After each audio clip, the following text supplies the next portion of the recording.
Saudações, amigos que nos acompanham pelo canal Extrasensorial. Hoje eu estou aqui na presença de um grande amigo meu, um grande mestre, né, que me ensinou aí no ensino médio, meu professor do ensino médio, professor Carlos Maza. E aí, Carlos Maza, tudo bem? Eu vou bem, Marcelo, e você? Satisfação de revê-lo depois de tanto tempo. A gente fez as contas agora há pouco, 30 anos, 30 né? anos, 30 exatamente. anos. Eu saí lá do Colégio Objetivo de Fernandópolis em 92 e o Maza foi meu professor por todo o período que eu estive lá dentro do Colégio Objetivo e uma das minhas referências, né, para eu me tornar um professor. Tá? Então hoje ele está aqui com um grande prazer para todos nós e vamos falar de quê, Maza? Astronomia, é isto?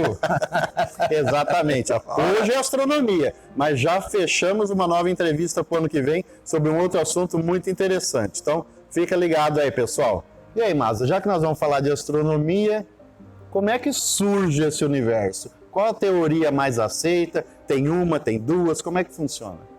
Marcelo, existem várias teorias do surgimento do universo. A mais aceita pela maioria dos astrônomos, dos astrofísicos e dos físicos é o Big Bang, a de que o nosso universo, há cerca de 13,8 bilhões de anos, com a precisão que a ciência tem hoje, teria surgido de uma grande expansão, que a gente chama de explosão, existe uma certa controvérsia, e que, à medida em que se expandia, ia se resfriando e dando origem à matéria e à energia do jeito que nós conhecemos hoje.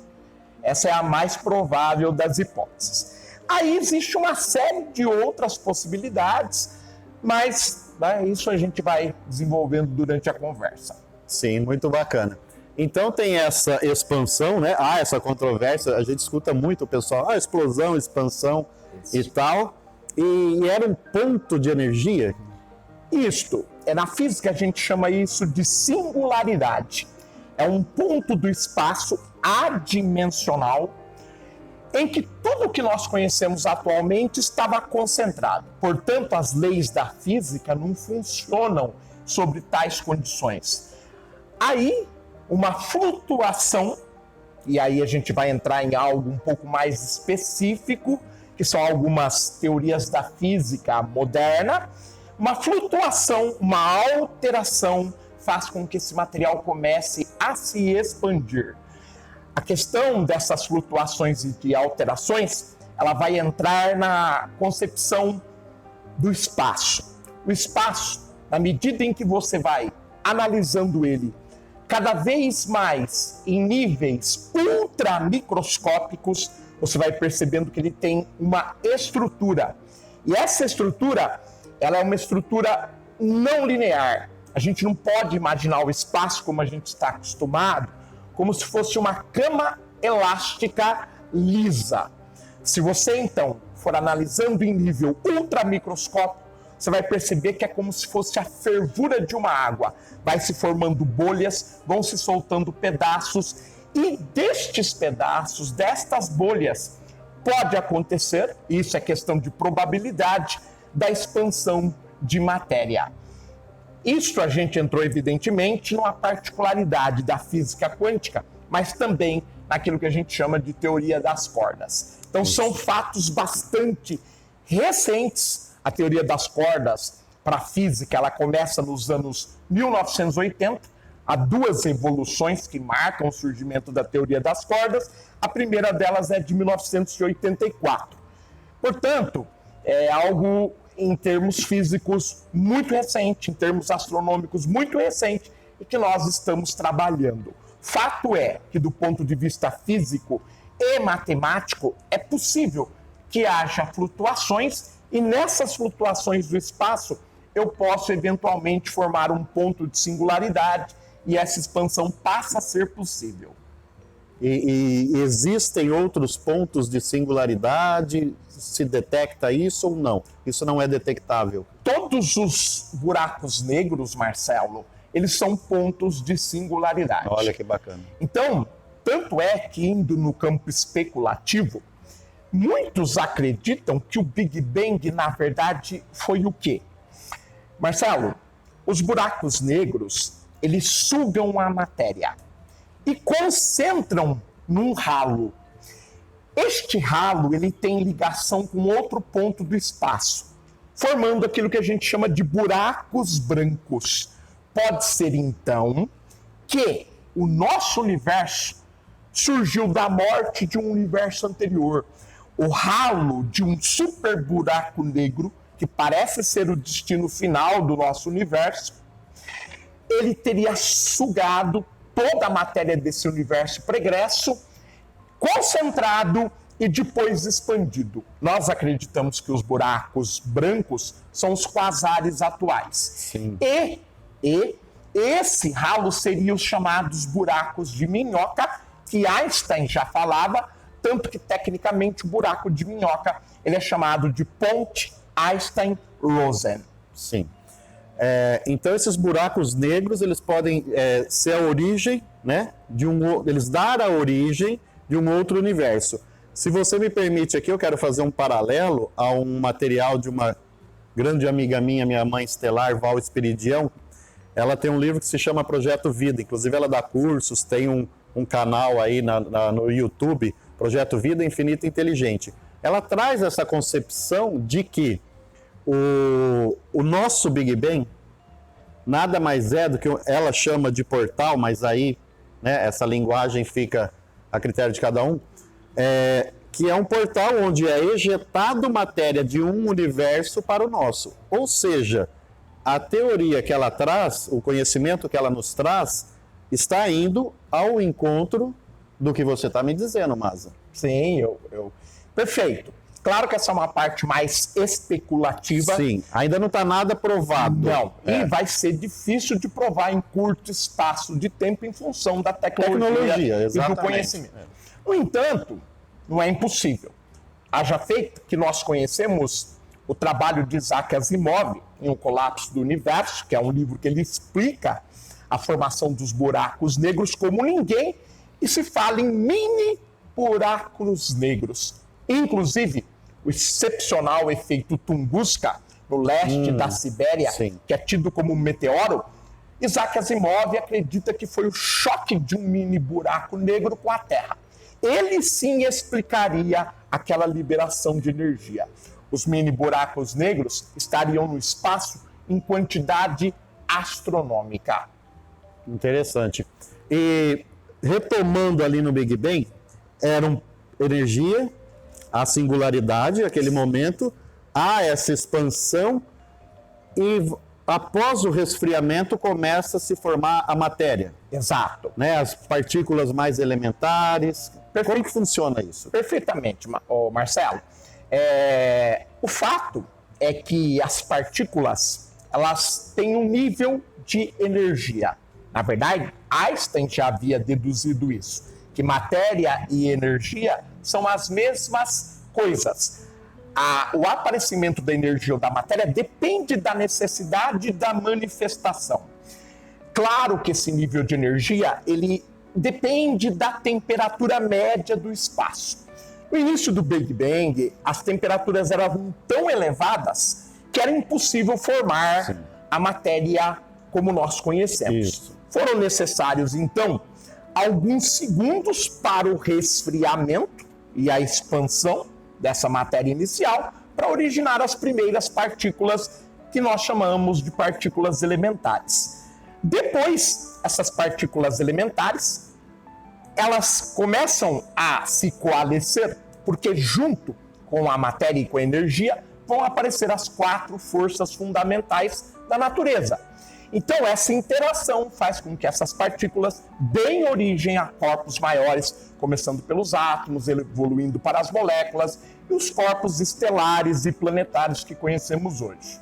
Sim. Então, vamos lá. 2 perguntinhas aqui. Quais são essas 4 leis básicas, podemos dizer assim, da física? Você acabou de citar. Só para esclarecer para os nossos amigos. São interações ou forças, isso, né, Marcos? Isso. A primeira força, ela está intimamente ligada à matéria. Está ligada à quantidade de matéria, que é a força gravitacional. Ela é a mais fraca de todas. Mas, curiosamente, é ela que determina o destino e a história do universo. Tanto que a força gravitacional é que explica os buracos negros. Ao mesmo tempo, ela funciona à distância e ela é cumulativa. Ela é a única das forças cumulativas. Ou seja, quanto mais matéria, mais ação da força gravitacional. Então, embora, quando compararmos com as 3 anteriores que a gente já vai falar agora, ela é a menor de todas, incrivelmente menor, na verdade ela acaba sendo a razão da história e o destino do universo, porque ela funciona cumulativamente.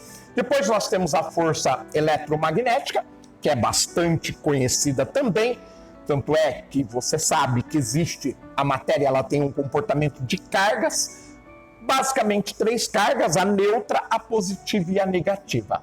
A interação dessas cargas, elas permitem o encostar ou o afastar da matéria. E aí nós temos forças mais sutis, Marcelo, que são as forças do interior do átomo. São as mais fortes de todas, haja vista a potência de uma bomba atômica, mas elas têm ação muito restrita. No entanto, elas esculpem a estrutura da matéria. Nós temos a força nuclear forte e a força nuclear fraca. A força nuclear fraca, por exemplo, ela está muito intimamente ligada, a você ouvinte, ao raio-x, à ressonância magnética nuclear, à tomografia, que revolucionaram a medicina. Já a força nuclear forte, ela é responsável pela geração de energia nuclear, hoje novamente em voga, infelizmente, e é claro, nós temos a bomba atômica, que é destrutiva. Para que você tenha uma ideia, na cidade que nós estamos, em Bauru, para eu eliminar a cidade completamente, eu precisaria de 3 quilos de urânio-235. Menos do que um saco de arroz que você tem na tua casa. Exatamente. Tal poder que tem o urânio-235. Ainda bem que a gente não tem urânio aqui, né, gente? E, ó, essa é para os meus alunos aí, presta atenção, molecada. E qual o primeiro elemento químico a ser formado a partir do Big Bang? Como que eles vêm surgindo? Que já sabendo, né, o pessoal sabe, os elementos químicos constituem toda a matéria que a gente conhece. Sem dúvida, a natureza, ela trabalha pelo princípio da simplicidade. Em tudo, Marcelo. Então, claro que o elemento químico primeiro a surgir no universo, que é o mais simples de todos, tanto que ele é composto apenas por um próton no núcleo e por um elétron na coroa eletrônica, ou eletrosfera, girando ao redor desse núcleo simplório. Claro que à medida que o universo vai se assentando em termos de temperatura, a diminuição da agitação da energia cinética permite a proximidade. E aí nós vamos ter a evolução de núcleos cada vez maiores. E aí vem os outros elementos, Exato. Pessoal. Tá vendo como a gente fala na sala de aula, né? Com a tabela periódica. Né? Ô, Márcia, e essa questão, como você falou bastante da gravidade, da importância dela, apesar de ser a mais fraca, mas né, uma grande importância para essa estrutura universal que a gente tem aí, de Isaac Newton para Einstein. Você poderia explicar e clarear um pouco mais como foi esse processo do conceito da gravidade? Essa questão da gravidade em Newton, é ele que vai determinar a ideia mais básica, mais cotidiana que nós temos. Ele dizia que a matéria atrai matéria na razão direta de suas massas e do inverso do quadrado da distância. Para Newton, a concepção de gravidade depende de 2 fatores, da quantidade da matéria, por isso que eu disse que ela é cumulativa, e da distância. Quanto mais distante, menor a ação da gravidade. Quanto maior a massa, maior a ação da gravidade. Porém, tem um fator determinante. Para Newton, a ação da gravidade era instantânea. Isso está embutido no trabalho de Newton. E aí entra Einstein. Quando seu colega Max Planck, ao estudar o corpo negro, começa a revelar a estrutura mais íntima da matéria, nós percebemos que o universo tem um limite, chamado velocidade da luz. Na verdade, o físico escocês James Clerk Maxwell, das suas grandes 4 equações do eletromagnetismo, deduziu que havia esse limite. Porém, o menino estava muito adiante do seu tempo. Eu costumo dizer que Maxwell é o primeiro dos físicos modernos e que Einstein é o último dos físicos clássicos. Tal jeito dele pensar. Apesar de avançado, Einstein tinha algumas limitações para interpretar o universo na medida em que surgiu a mecânica quântica. Porém, respondendo à sua questão, como a força para Einstein da gravidade não é instantânea, ela vai admitir uma estrutura no universo não linear. Para Einstein, para Newton, o universo era como se fosse algo eterno. Imagine uma cama elástica infinita e os corpos interagindo pelas forças. Para Einstein, não. Einstein acreditava que a força da gravidade ela exercia uma tensão sobre o espaço. E essa tensão só era sentida na imediação, melhor dizendo, do corpo, evidentemente, mas na velocidade da luz. Há uma dependência do tempo que não havia em Newton. Então, Newton vai trabalhar com o espaço, com a ação instantânea, mas para ele só é necessário as 3 dimensões. Sim. Einstein traz a 4ª dimensão, que é o tempo. E essa 4ª dimensão, como vocês devem imaginar, nós estamos num espaço tridimensional. A 4ª dimensão, ela traz para o espaço uma história e uma geografia. Nós temos uma modelagem no espaço. E nós temos uma história no espaço. Então, basicamente, esta é a diferença. A gravidade newtoniana ela é uma força instantânea que depende da distância e que depende da quantidade da matéria. Ela age num universo estático e infinito. Einstein, ao trazer a questão temporal provocada pela velocidade da luz, ele já muda a concepção do universo profundamente. Esse pequeno detalhe da introdução da 4ª dimensão é que vai mudar toda a concepção sobre a história evolutiva, involutiva e sobre o formato do espaço. E a esse espaço, essa deformação, ele chama de espaço-tempo. Na verdade, a deformação é a ação da gravidade. Da gravidade, mas esse tecido do espaço... Isso, mas depende, evidentemente, da dimensão que você está dizendo, o tecido do espaço, e da história, ou seja, da ação do tempo. Exatamente. Isso.